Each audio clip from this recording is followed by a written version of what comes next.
Yeah, I gotta check our pulse after this one, people. Holy smokes.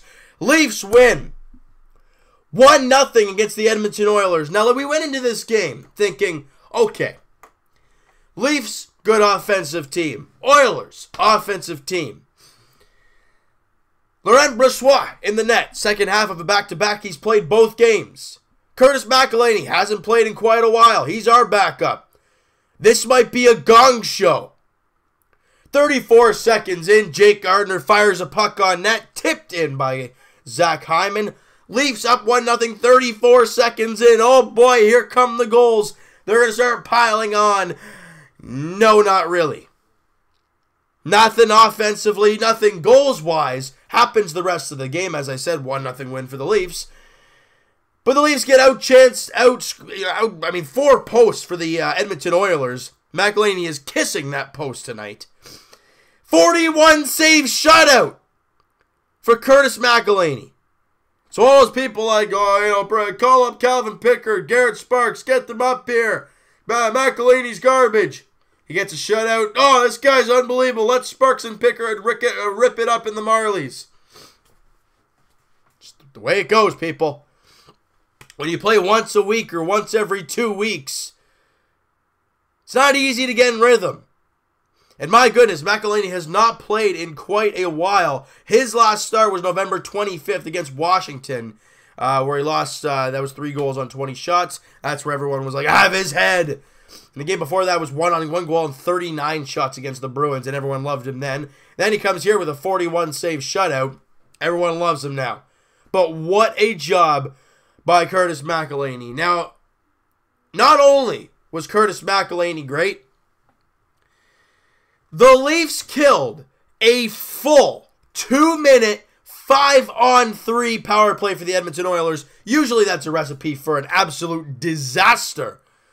But the Leafs' ability to win the defensive zone faceoffs on that man advantage for the Oilers and in the game in general was a big piece of how this team was able to come through and get the victory. I am proud of the guys. I understand they didn't play the greatest. They had a great first period. I mean, look at the first period. Leafs take a 1-0 lead, and they outshoot the Oilers 11-6. Fantastic. The next 40 minutes, it was all Oilers. 19-7 in shots, 16-5 in shots for the Oilers.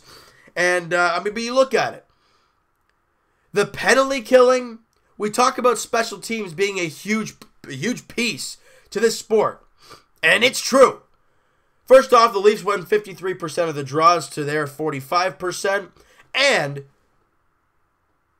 the Leafs kill all 4 power plays for the Edmonton Oilers. Now, we don't score on our 2, but you kill 4 power plays, and you get the job done. Obviously, no question about it, player of the game, first star for us, Curtis McElhinney by a mile.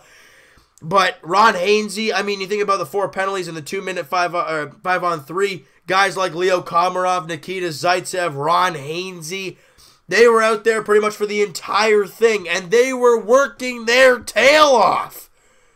And they killed it. And then I think it was Roman Polak and Mitch Marner taking minors at pretty much at the same time.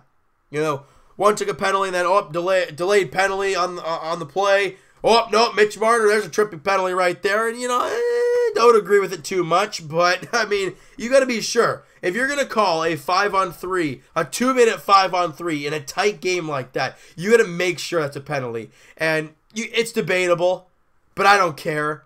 The Leafs win. You know, and we talked about how this team, how do you win? Clutch goal scoring, good goaltending. We got the amazing goaltending today, and you got on the board early. Now, before the last couple of games, the Leafs have had really slow starts, and it's been hurting them. You look at that Vancouver game in Vancouver, where you came out flat, they scored 2 goals, and you played great the rest of the way, but you couldn't score. You score 1 late, 2 late. Exact same in this game. Edmonton comes out flat. Leafs take the 1-0 lead. They played great rest of the 40 minutes, second and third period. They were all over the Leafs, but can't score, can't win. That's that. And I am pumped because Curtis McElhinney stole a game for the Leafs. 20-10-1 are the Leafs in this one, won 3 in a row. We're feeling fantastic. Now we hit the road. So this game in the books, and just nothing but great things going on for the Leafs right now. You got to take it day by day, enjoy the wins, and continue to move on. The next game, Tuesday in Philadelphia. The Leafs, I think, are on a little bit of a road trip here. They play Tuesday in Philadelphia. Then Minnesota on Thursday, and then Friday. So Thursday, Friday, back to back in Detroit on Friday night, and then rarely the Leafs do not play Saturday the 16th. Quite weird, but it doesn't happen. And then they don't play Sunday, and they don't play Monday, and then they play Tuesday at home, which is a 2 o'clock puck drop. What am I looking at here? In a matter of 4 or 5 days, the Leafs do not play on a Saturday, and they play Tuesday at 2 o'clock. What? Weird. But we got to get through these road games first. We have 3 road games now. You don't look ahead to that Carolina game. You look ahead to these 3 games between the Leafs and the Flyers, Leafs and the Wild, and Leafs and the Red Wings. What are your expectations? What are your hopes? Let me know what you guys think, all right? So first up, we got Philly, 7 o'clock puck drop on Tuesday. Obviously going to be, it looks like Brian Elliott and Freddie Anderson. If Freddie can keep rolling, I mean, hey, I'd be okay with that in an instant. But you know what, guys? That is going to do it for this one. If you guys enjoyed this video, and man, if you enjoyed this game, because Curtis McElhinney is a stud, stopping McDavid on a partial breakaway and then a full-on short-handed breakaway. I mean, ridiculous. Hit that like button if you guys enjoyed this one. Hit the subscribe button if you guys have not already. Comment down below if I missed anything. I mean, my goodness. The big story was McElhinney, the killing of the 5-on-3. And I mean, just let me know if I left anything out, please, because I know there was quite a bit, even though it was only a 1-0 game. And we'll talk to you guys tomorrow, Raptors edition, as they are in LA taking on the Clippers. 10:30 tip-off. It's a late one. Hope you guys are staying up, because I will be.